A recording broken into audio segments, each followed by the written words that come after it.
We fixin' to make this town real smoking. Welcome back to the channel, everyone. Today I have another news article here from Event Hubs that caught my eye. I always talk about how right now is very important. Right now, just forgetting about games, just talking about the world. Right now is very important. What happens in this next 3 to 4 to 5 years really will decide the next, generations, what we do now. And there's a lot of things that is changing by choice, and there's a lot of things that is changing by force. And this news article is kind of talking about the gaming aspect, the gaming side of it, but this is a bigger situation as a whole, right? You talk about the pandemic, you're talking about the car industry, the house industry, Ukraine, Russia, just there's a lot of things happening in the world, and it's very important that we are aware. But switching back to a lighter note, this news article, the headline says, the incoming and forced evolution facing the Japanese fighting game industry. Sounds like the age of Tekken hitting arcades first may be over for good. Now, I made a video, it was titled Tekken 8 won't come to arcades first, something like that. And I was talking about how Sega collapsed. Well, not collapsed, let me take that back. They didn't collapse, but they pulled out of the arcade industry. They were very, very big in it. They had all 10 toes down, both feet in the water. They were committed to arcades.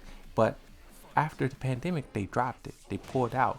And to me, that was signaling that arcades is over for.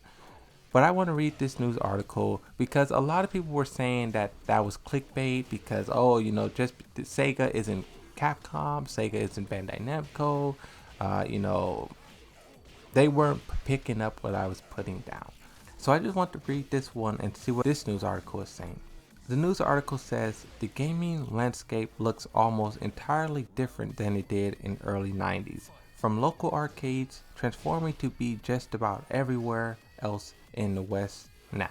In Japan, currently where most of our favorite fighting game series are created, developers are facing a handful of issues that are forcing them to evolve how they approach the industry and their players if they want to stick around for the present and future generations. Longtime director Harada recently spoke at length on his Haradas Bar series with Virtual Fighter producer Akoi and Pro Street Fighter player Tokido regarding the difficulties facing fighting game development in 2022. Although arcade centers have been a fixture for the past 2 decades in North America, the industry was still going strong with the giant game centers and local shops offering players access to the classics as well as exclusive experience that couldn't be found anywhere else. Emphasis on was there in the last paragraph.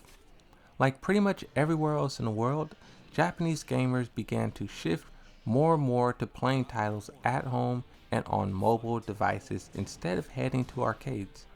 The pandemic greatly exacerbated the decline of arcades by forcing them to temporarily close during height and also limiting their hours of operation once they could open again. Things may have been bouncing back somewhat, but it's becoming clear that the audience and what they're looking for will likely be forever changed. Even Sega decided to completely sell off its world-famous arcade center after 50 years, and that appears to have Harada concerned with how they can reach out and get more of the Japanese audience introduced and interested in fighting games. Another thing too, to quickly take a side note, in Haradas Bar, he was talking about how they now focus on advertising, like the majority of their advertisement is for overseas, is the word he kept using. We know, because he told us, the 2 biggest communities is North America and is Europe. Those 2 make up like 70-80% of the Tekken player base, Europe and America. And you have to imagine, Tekken is a Japanese game, but it's not even popular in its own country. Now, watching the gaming industry evolve, I know League of Legends, Dota, just so many other games have swept over Japan as well as the world. And in this Harada's Bar, that is what he was talking about, is how can they bring those people back. It says, now you can choose what to play and you don't have to choose fighting games at home, said Harada. Students don't get to experience playing fighting games like we used to anymore. So we're about to lose.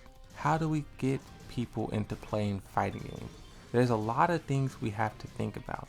He goes on to bring up how Mortal Kombat had an early shift away from arcades to focus on consoles, which has now led the series to being the best-selling 1v1 fighter of the past decade, despite most of their sales coming from only North America. This is the thing, right? I see sometimes people in the community say, oh, we need Virtual Fighter 5 or we need DOA, whatever, to give Tekken competition.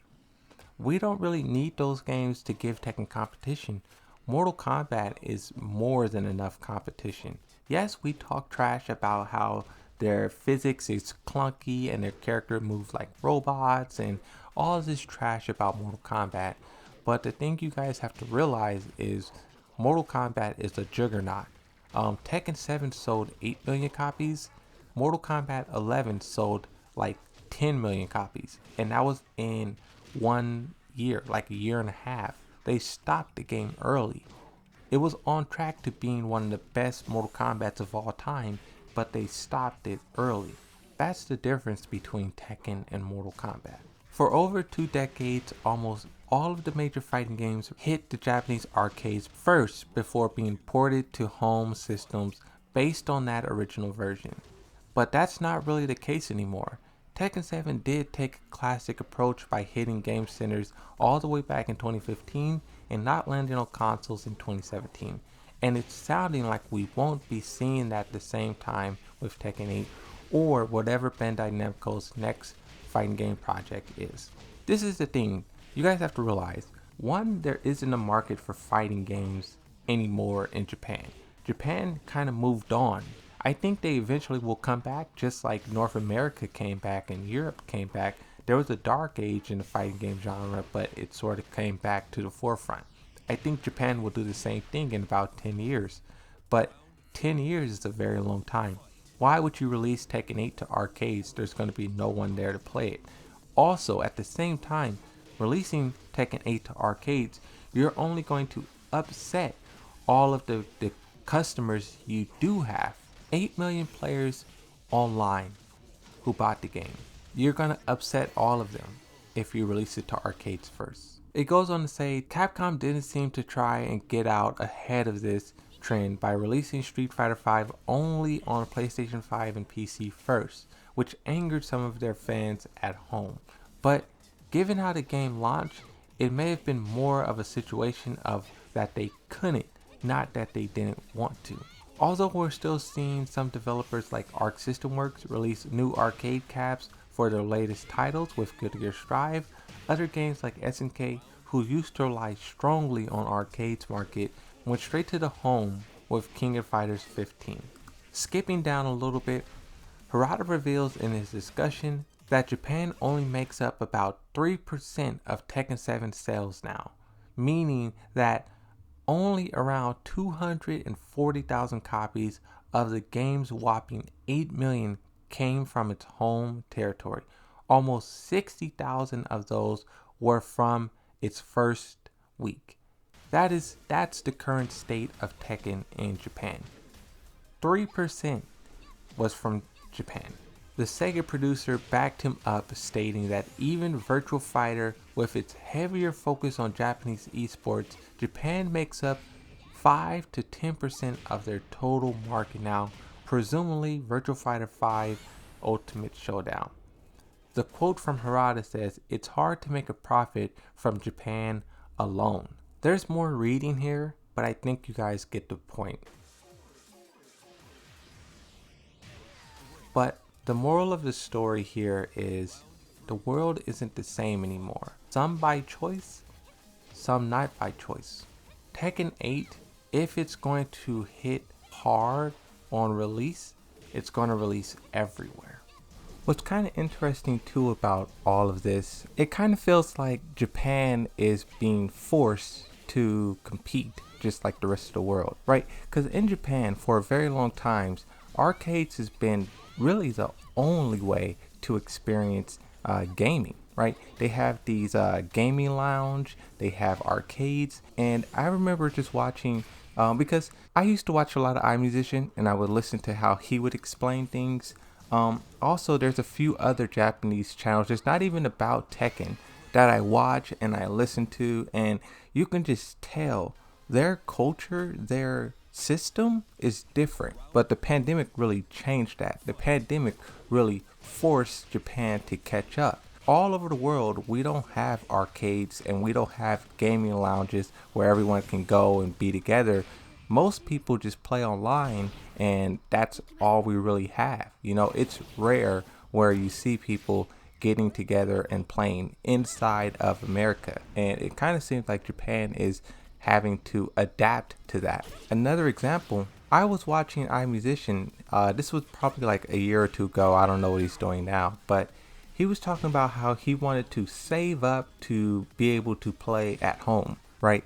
Sometimes he would have the camera on, and sometimes it would look like he's in like a gaming lounge or something. It doesn't look like a home. You can tell there's like other people in the background, and he's out in the public. You could just see how their gaming environment is different than ours, and all that switches once you get your first PlayStation, Xbox, or PC. And yeah, you may start off with buying Tekken or buying Mortal Kombat, buying a game that you're familiar with. You're gonna look at the gaming store and you're gonna be watching YouTube and all this stuff, and you're gonna realize like, wait, I want to try this game. I want to play this game. And I think that is what's happening now that everyone is, you know, was at home for like 2 years. All of them pretty much got PlayStations. Xbox isn't very popular in Japan, but PCs as well, right? And Switches. A lot of them are no longer playing Tekken. It's going to be interesting to see how the whole fighting game industry, because yes, it's just Tekken at this moment. We're just talking about Tekken, but it's really all of the fighting games who are experiencing this. And it's going to be interesting to see if they can pull those people back, right? It took a very long time for fighting games to become popular again. Will that same thing happen in Japan, where everyone's off playing Call of Duty, League of Legends, Overwatch, Smite, Fortnite, you know, whatever, and then 10 years they come back? I see more and more Haradas talking about Mortal Kombat and what that game's doing, how that game is succeeding. And it's not like envy, it's not like jealousy, but it's more so him taking note in what works and him sort of understanding what doesn't work. And I think this is probably going to be the final time where I talk about whether or not Tekken 8 will go to arcades, because it's obvious at this point. The only thing that will prove them otherwise is when the game comes out and it says PlayStation and Xbox and PC on the trailer, right? But that's it. That's everything that I wanted to talk about. Just a really big article here, and the fact that we had Haradas Bar and then this news article and Sega, just a lot of key factors that stands out in this, and I just wanted to talk about it all and just share my thoughts. Hopefully you guys enjoyed this video. Thank you for watching, and I'll see you next time. Bye bye.